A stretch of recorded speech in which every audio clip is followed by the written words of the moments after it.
विद्यार्थी मित्रांनो, हा प्रश्न गट ब 2023च्या मुख्य परीक्षेला आलेला आहे. प्रश्न काय ते वाचून घ्या पहिल्यांदा. खालीलपैकी कोणते तरंग हे यांत्रिक तरंगाचे उदाहरण आहेत? यानी मेकॅनिकल वेव्ज असं आपण याला म्हणत असतो. ध्वनी तरंग, प्रकाश तरंग आहे, रेडिओ तरंग आणि दूरचित्रवाणी तरंग आहे. तर या प्रश्नाचं उत्तर आहे ध्वनी तरंग.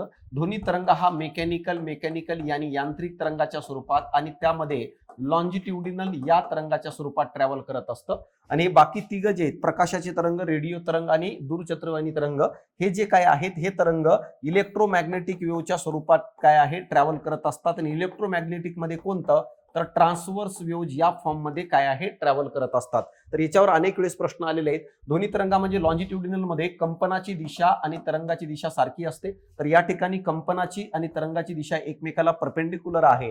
तर हे जे तिन्ही आहेत तरंग हे प्रकाशाचेच रूप आहेत. फक्त ध्वनी तरंग हा मेकॅनिकल माध्यमातून मेकॅनिकल मीडियम मधून ट्रॅव्हल करतं. व्हिडिओ आवडल्यास चॅनलला आवर्जून सबस्क्राईब करा.